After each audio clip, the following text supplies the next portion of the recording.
So we kind of faintly introduced ourselves. If you want to move closer, since it's such a small thing. All right, my name is Kellen Hughes. I am the student manager of the Empower Peer Educators, and we work out of the Women's and Wellness Center. My name is Emily Mulkern, and I'm the student manager of the Peer Health Educators, and we work in the same center as the Empower Peer Educators do in the Wellness Center, which is right across from the SMAC. Okay. So the purpose of our program, the Wellness and Women's Center, I'll just talk specifically about the Empower Peer Educators. We're a group of student workers on campus who advocate and do programming and events to inform and educate the campus about sexual assault, domestic violence, relationships, and body image issues. We do, like I said, we do a variety of programming, usually in the dorms, and we actually do a program for the freshman orientation that hopefully all the freshmen do see if they do show up to orientation. It's called it is our sexual assault program to inform them when they come on campus the types of things that they should know. We also do, like I said, programming in the dorms if RAs were to request a program from us. We have a Relationships 101, which is talking about healthy relationships and how to know what you look for in a relationship. Red Zone, which is to inform about the red zone period of the semester, which is the first 6 weeks of every semester where new students are at most risk of being sexually assaulted.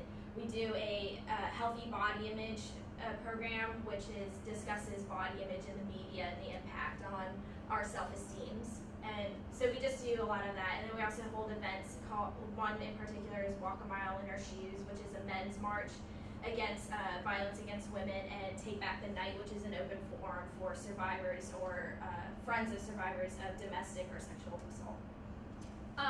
So the Peer Health Educators cover topics such as alcoholism, stress management, diversity, and safe sex on campus. Similarly to the Empower Peer Educators, we present these programs throughout campus, which RAs or other various people on campus can request. We do some off-campus programs in Penn Manor High School. We've done a couple more geared towards diversity or stress management, topics more relevant to the high school community. We also host campus-wide events, including Mental Health Awareness Week, Wellness Week, which encourages students to practice healthy behaviors like safe sun practices, ways to drink responsibly, and ways to manage stress. And it usually happens around the end of the year, which correlates with finals, which always stresses everyone out, and summer. So we incorporate those two things in our events. We do numerous outreach efforts, both groups where we will actually go out into the student body, and we can hand out anything from like a slip of paper. Here's also an example to like some candy on it, just to get the word out to students about what's going on. Sometimes the programs are hard to get students to come to us, so we've seen that if we kind of go reach out to them on campus as they're walking around, that you kind of get the word out clear through there. Here's an example I can give you guys. The Empower Peer Educators for our Body Image Awareness Week and Eating Disorder Awareness, we made up these sheets and with fortune cookies that have a special saying in them. And we just, what we do is we just kind of take a whole bunch of them, we pair up in groups, and we just pass them out to everybody who would be willing to want. And it's a really great because then people are like, okay, so who are you guys, what do you do? And it's just a great way to get our name out there and also just raise awareness for a cause that we all really care about. These were an example from the Peer Health Educators, and it was about the budget, so it was just kind of some information. You can either do a topic relevant to that time when things about For Loco were out. We make sure to do that, so we make sure that it's relevant to the time, and and if there's not something outstanding in the community at the moment, then we'll take something that students could always use more information about, bike safety or driving safely or various things like that. So the purpose of today is we wanted to reach out to the parents to have them ask us any questions about the college lifestyle and environment, since you have children that are starting in the fall. And so we're just kind of here for bounce off any types of questions. If we had a bigger group, what we had planned was we were going to pass around pieces of paper and markers, and people could anonymously ask a question.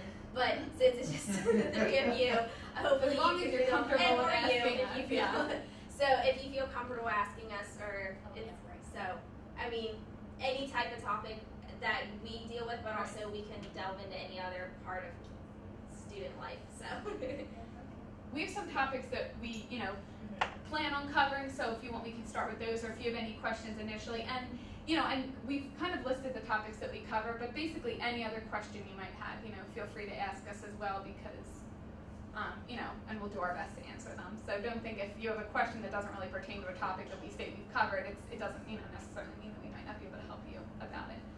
So I guess any questions off the bat, not to put you on the spot, but like that you might have or that come to mind? Not specifically. No? Just Okay. General ones you Yeah, want to that's no go over. problem. Okay. Sure. do you want to talk about alcohol? Yeah, sure. So I guess we'll first cover alcohol. First of all, it is a dry campus, so there is alcohol forbidden in the dorm and on campus, bottom line. So that's something that we really try and stress to parents, because it is a dry campus, so it's illegal, forbidden, That's not to say that we don't acknowledge that students do it, and I guess one thing that the peer health educators try and stress is not to not do it, but if you do choose to do it, responsibly.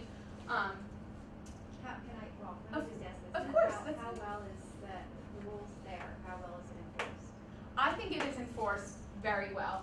The RAs are all, highly trained in, how to handle situations like that, and I have lived in a dorm setting for the past 2 years and have never, had an issue with it. So it really is stressed, and that's not to say it doesn't happen, but when it does happen, it's handled appropriately and in a way that it is managed and not neglected. So, And actually, they do. I don't know if it's a scare tactic or whatever, but I think in the Snapper, but also on the Snapper website, they do run the names of people who were busted. So like if you were busted for a party, you're like right on the Snapper website. So and so, age 18, right, was busted for in Dean Hall. Right. Like so they try to put it out there that they are trying to control and monitor what is going on. So yeah, that's a And good point. are the parties that people have and things, are they pretty well restricted to the weekends rather than, starting on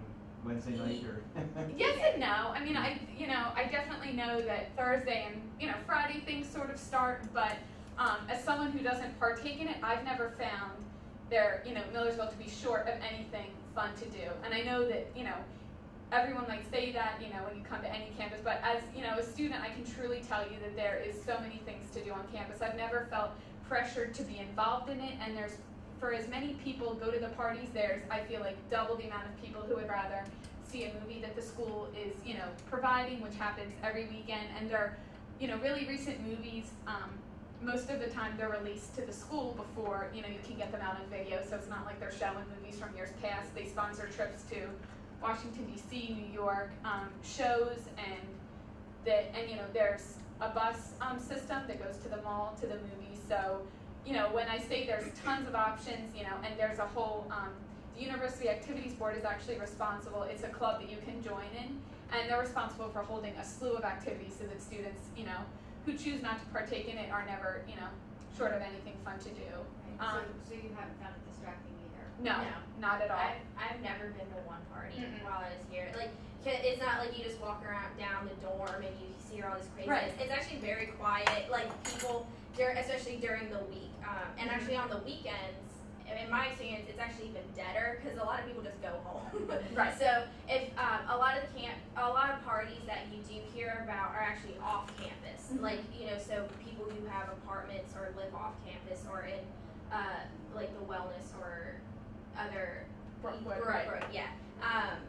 So if that's where it's kind of like more secluded, but you do have to walk there yourself. You do have to walk yourself back. So it almost becomes like, is it really worth it for hanging out, Right. not really knowing what's going to happen? So it's not that big of a deal. There is an escort service that the Millersville University Police Department provides, and to kind of piggyback off of that, they are always out patrolling, not in like a scary way, but in kind of like a relatable way, right? We're here for you. I've seen them rolling around. I've heard they drive around with their windows open to like kind of look more approachable. Like if you need anything, please come to talk to us. So I've never felt unsafe. There's blue lights around. I'm sure they told you that on the campus, which you can't go 5 feet without seeing one, and that's definitely a service that you can use. And the escort service does provide, if you don't feel comfortable walking back to your dorm, at whatever function you're at, you can call them up and they will come send a car and pick you up. So, but it's not that like scary of a campus. Like right. I've had to walk back like across Exactly. campus at midnight from like a friend's dorm, and it's not that. I'm not that concerned for my safety. Mm-hmm. So it's very well lit. So the amount of like security that Millersville does provide, even when there really isn't that right. much of a need, I think it's great. Exactly, and that's and the blue boxes, just to reiterate, mm-hmm. like she said, you can't go 5 feet without seeing one, and the whole purpose of that is like if you feel in any way in danger, like you don't have to stay in one spot. Like you can hit one, go run to the next one, and keep hitting them, and the police will actually be able to track you around. Exactly. So if you don't feel like, and it's not just for even if we're in danger. If you're just walking by and you see a fight break out and you feel like someone should come to it, you can hit it. If mm-hmm. you just any type of need, they're there for that. And also we do have a threat assessment team who, if you hear reports of things, you can go to them and they'll investigate and try to learn more about that too. Exactly. So they take every measure, seriously, like every type of. Exactly. Yeah. And we're not trying to sit here and being like, they need these measures, but like Helen said, you do feel safe, and on top of that, it's just that extra, safety blanket that they're looking out for you. And should there be any emergency, that you are familiar with and aware of the resources that they provide. Yeah. So and I luckily haven't had to use any of the resources, but it's also I know them, so it's also right. kind of. It's just good to be aware of it. You hope that it never does happen, but when it does, they're there for you. So. And then, so I obviously I'll talk a little bit more. Yeah, sure. Like I said, we've discussed sexual assault and date rape and relationship violence. Millersville does not have a problem with that we know. Statistically, the amount of rapes that happen per year is less than 1%. That is sadly probably because they're underreported, and there's a lot of stigma associated with date rape and domestic violence. So we are just here to inform people of when to see a situation when it's happening, we like to stress bystander intervention, because a lot of these instances happen a lot in big social parties. 1 out of 4, sadly, college women will get sexually assaulted within their 4 years. 1 out of 33 males will get sexually assaulted within their 4 years. That is the national statistic. So we just are here because we care so much about it, and we want to possibly help prevent it and have people just be more open and talking about it, that it's not okay. We stress a lot of ending victim blaming, because a lot of times the victim in that situation does feel like they could have done something differently. Like if they were drunk, they're afraid that they're going to get in trouble for drinking, but really the more important thing is that they were assaulted, and that needs to be attended to. So we pass out these to our all the incoming freshmen. They're just piggybacking on what we talked about, the measures we go to. We pass these out, and they're all the resources and phone numbers that a student can go to if them or a friend is assaulted or hears wind of something. So we pass these out every freshman orientation. But like I said, it is a really good campus, and we just try to dispel a lot of myths about what is sexual harassment, inappropriate behavior. We do, in the state of Pennsylvania, it actually is, if you are under the influence of alcohol, you legally can't give consent. So, and that really kind of throws the students for a loop, because they're like, well, if we're both drunk, did we like rape each other? It's like, no, just because you're drinking doesn't mean you're necessarily raped, but just know that someone legally cannot give that consent. And we just try to encourage them to be more open and have that communication and expectations, and it's a lot, but we try to, as little as we can to get in, we try to, So that's kind of, what we do. And as like student educators, we hope that we're better able to relate to the students, and they can come to us. Both groups go through a week of training where we are trained if, a student does come to us with a problem, that give them resources, and if we're not able to handle it, we can pass it on to someone who can. So hopefully we're seen, as an advocate for students, and we're there to help them and not, to talk down to them or, lecture them on what they should be doing or what's right and throw all these statistics at them. It's kind of like, this is the reality of what's going on, and if you're looking for alternatives to it or for, a solution to a problem you might be experiencing and don't feel comfortable talking to maybe an adult or something, you can come to us and we're able to help you, handle it. So. And our both groups, the peer health educators and the power peer educators, we are part of the National Peer Education Network called BAUCUS. I'm not entirely sure what that stands for yet, but it is like the national, every peer educator on every single campus is a part of this. We go to the, what's it called?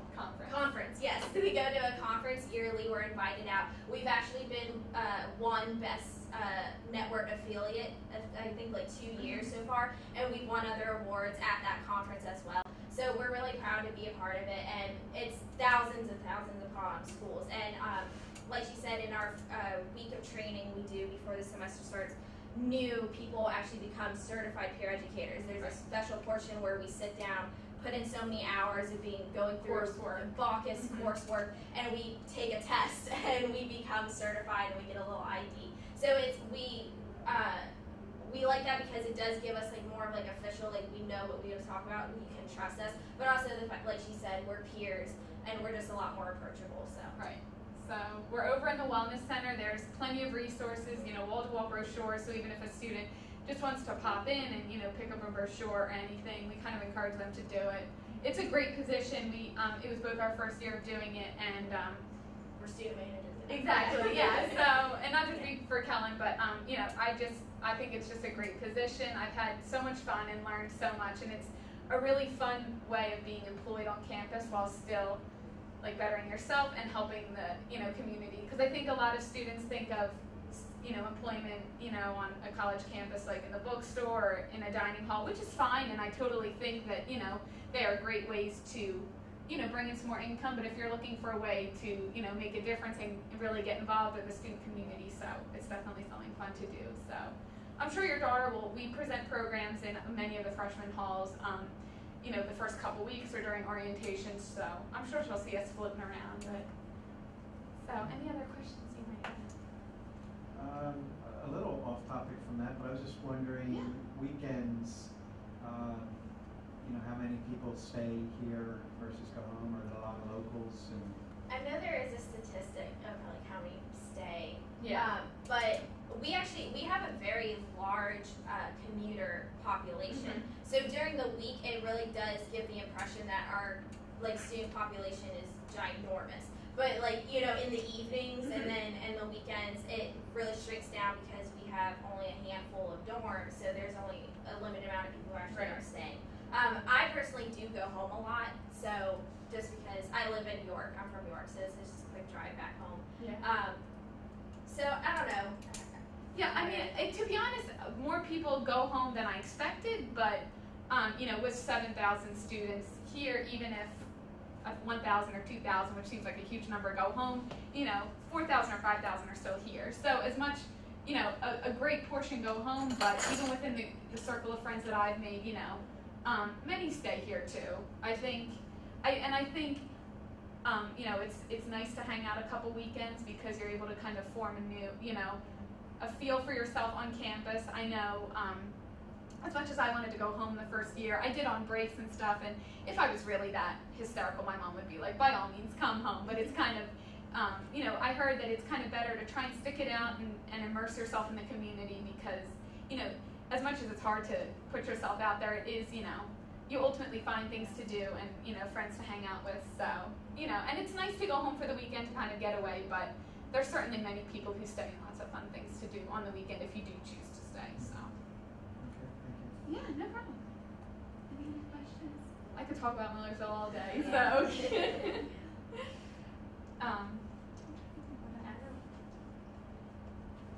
There's this is just, I guess, general things. There's the MU Express that travels around, so although, I think we're considered like a medium-sized campus, so, even if your daughter has a few classes that, might not be ideally within walking distance, there's a transit system that goes around, a a great gym that's there to use, and brand new, yeah, a beautiful like student memorial center that's all done. So they've done a lot, so it's good. People go into town much at all? Is there much to do there? Yeah, there is the Route 16 goes straight downtown. I take it because I take the Amtrak home sometimes, so that's another thing. Depending on where you live, you can get from school to the Amtrak station through the services that the school provides, so you don't really have to worry about. I mean, it's a little tricky. You do take the Route 16 into the bus station, and then there's a trolley that goes straight down. So you kind of have to juggle it, but you know, I do it, and I am not public transportation savvy whatsoever. So if I can do it, anyone can do it. And but it does go right downtown. And First Friday's pretty popular. You know, the first Friday of the month, there's kind of an arts festival, and they have the farmers market that goes on, which is really popular. So Lancaster's a really nice city. We do have a building there where we do hold classes. So it, not that a lot of people do go there, but if your daughter were in her 4 years to have a class or two in Lancaster, she would learn her way into the city. I have friends who have graduated who now live there, and I just go and visit, and we walk around town. Like, it's really nice. There's pottery places, there are different shops. Like, yeah, it's a really nice, it's like fun. in the central and the market. So it is nice. People do go down there, but most of the time, I personally stayed here a lot because I didn't have my car my first year, and you know, so you don't want to always just be driving around. We gotta save money. Don't want. So. During orientation, there is a tour of Lancaster too. So there's the Barnstormer Stadium for baseball games in the spring, and there's ice skating in the winter. So, because I feel, you know, you're kind of in like the countryside in Millersville, but going downtown, it's kind of fun to get. If you're, you know, like that city vibe, then that's kind of there for you too. So you get like the best of both worlds. So but yeah. And we can answer anything like that. Classes, registration, housing, like. It's you know, probably so anything. overwhelming because you're getting all this information. And like, any questions? So. Well, actually, what do you know about the rooms in Hall? Do you have any idea? She's in. She's going to be in with 2 other roommates. There are 3 of them. Okay. Room, and we're just wondering, will we have to bump 2 of them? You know, 1 single, or how is that going to work? So Hull. I lived in Harbold, which is an exact refuge. Well, we were in Harbold. That's where we looked today, right? That's where you took us, and it was a 2-person room. Right. Well, I was in a quad last year, so there was me and 3 other girls. Yeah. So, you probably will have to bunk the beds depending on the space because each person does get a bed, a dresser, and a desk. So, you know, when I realized that there was 12 pieces of furniture in our, you know, room that, you know, we kind of had to work. So it does involve some, you know, shimmying around, but I know as living in a quad, there was plenty of space. Initially, it kind of felt small, but you'll be able to work it out that, you know, we did kind of like each person got their own corner, so you still had like your own personal space. Right. So I think with triples, I've seen all like the beds on the floor. It kind of depends on the shape of the room. There's some that like we had like a longer quad, so like more rectangular shape. So we had, you know, a lot of wall space, so we kind of had to go like build everything up in order to fit. But I've seen more square, even quads, and all the beds are on the floor. Like you can kind of each take a wall. So it kind of varies on the shape of it, but you'll get a layout, like, you know, because they know with triples and quads it gets a little hairy with, you know, furniture, but you'll get a layout, and the RA is always there to kind of direct you because they have kind of a better idea. They've seen in past years what works and what doesn't. But you know, everyone gets enough furniture and everything. So. And the closets? Did you say there's No doors in the hall. But they're built in. They're not like cabinets. They're built in. Like, Yeah. There's no doors. It kind of varies with the with the bigger rooms because I know I was in Dean last year and there was built-in ones with the doubles, but when you get into the quads and triples, they know it's kind of hard to kind of build into that wall because you need all the wall like space you can wardrobes. get. Right. So they kind of had like wardrobes, right, with 2 opening doors, and then I had some drawer space at the bottom, which I liked, you know, because it was kind of nice. I feel like you got sort of more room. So with what you kind of take away in space, they kind of work with you with the pieces of furniture they give you. So. And she can always loft her bed, which is nice when you put it up, and then you can actually fit your dresser and your desk in, so that opens up even more. And I personally, I didn't loft my bed, but the way I kind of had mine set up is like, I liked having my desk like in a nook, so that I just felt like I could just kind of cloister myself in and do my homework and just like be focused. But so So I've heard it, and in bedrooms I've seen that it's been nice. So Yeah. it's nice to be up high and have a little space. And they're always willing to work with you. I mean, it's, you know, if she's not happy with it or something, they're always shifting people around. So, you know, I try and remember, like, nothing's permanent, but they do, you know, it's fun to meet even more people, and living in, like, the dorm, you definitely get that sense of community, and especially with during freshman year, they you know, have more events and are, you know, just looking to help you meet people. So Yeah. I mean, this is a really practical question. How are the washers and dryers? Oh. Like, other children had terrible experiences with washers and dryers on campus, like taking like 3 hours to dry load and Oh, things like that. we've never had that. Yeah. No. I actually saved my laundry for home because just to save money, like, to be frank.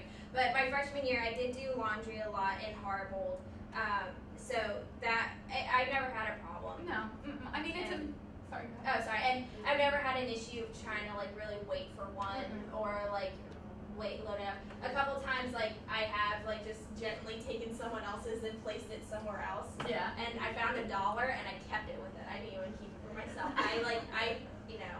And you learn the inconspicuous times. Yeah. I mean, because my freshman year I was engaged, and there was washers and dryers on every floor, and I just thought that was the norm. I was like, wow, this is great. And then last year there was like 5 for like all 3 floors, and I was like, oh my gosh. But you kind of learn, you know, like Mondays at 2 if you don't have a class, and it seems like a lot of other people have classes. So it, you know, it gets a little, you know, tricky in the beginning, but once you kind of fall into a pattern, it's amazing. I always thought that, you know, I'd be waiting, but for the amount of students there was always, you know, 1 or 2 and open dryers. So but I've never really had a problem with it. There's some have like the swipe cards, so you can put Marauder Gold on it as like a, and your ID works as kind of like a swipe card. So if you don't feel like carrying around a bunch of quarters, not all of them have that, but that's, you know, an option that you have and can use if you. Can you use that almost everywhere? Soda machines and things like that too? Yeah, some of them take them, some of them don't. I know one soda machine in my dorm took it, but another one didn't. So I know the Sugar Bowl takes it, and one of the food stores, I think Weiss might take it in the Manor Center. So John Hurst. John Hurst, yeah, which is John just Hurst, right up the yeah. street. Yeah, so it's, you know, it's nice, and if you don't feel like carrying a lot of money on you, and you have that, and you can use it in the school store, and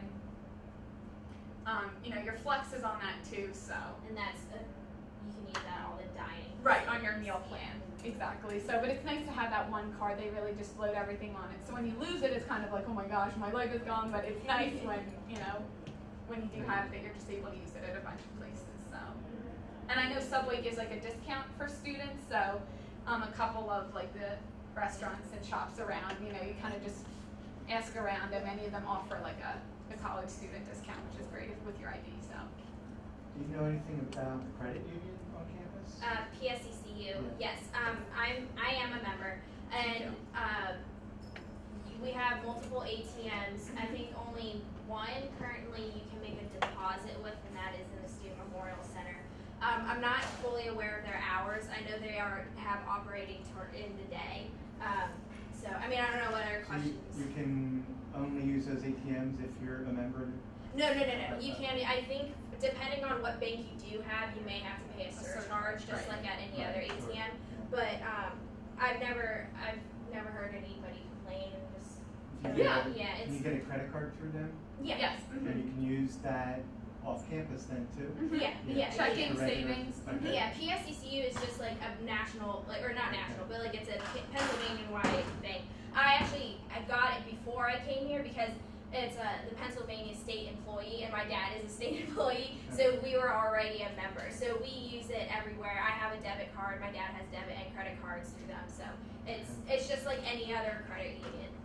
It's nice to have, just because I had Sovereign Bank at home, so I wasn't really able to use the ATM feature here. So, and with our jobs, they can direct deposit right in it, so you have that money there for you, or a place, you know, if you have like a loan refund, or for instance, if you get money back from something, it's nice to have them in a place on campus that you can use. So, but they're very helpful there, and I know I saw a sign that they were open for orientation because I walked by earlier. I don't know if that was this morning or if They were there this morning. Oh, okay, because they're very helpful, and me and my mom sort of weren't clear about what it was, but they answered, you know, so many of our questions and are super, you know, safe and reliable. So I've always had good experiences with You opened the account in your own name, so you're building Yes. your own credit. Mhm. Yeah. Well, actually, I don't have a credit card. The only credit I'm building is with like my student loans currently. But credit cards scare me, so Yeah, you can. I'm safe. But You can use it as such. Yeah. Yeah. In addition, I just mainly use it to take out money or put in money that that I might need, just so I can have a safe spot for it, that it's not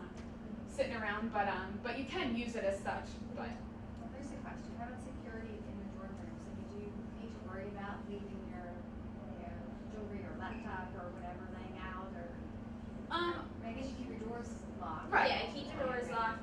I've never had an issue with anything being stolen. It's really it just comes down to, do you trust your roommate and you trust who your roommate might be Right. coming in. Right. So that's like the only answer I think I could give Yeah. for that. I mean, I got like a laptop lock, and you just kind of stick it on your desk. I mean, it seems a little like excessive, but I always had peace of mind in case, for whatever reason, my roommate, forgot to lock the door or whatever. I always had like reliable ones, but just so that it's in a way that you can just kind of, and it's out of the way, like it doesn't look like you have this huge bolted thing on it. And it's not that I ever, didn't trust anyone, but it was just for kind of my own peace of mind. And but I haven't, I haven't had any problem with it otherwise. So. All right. Well, thank you.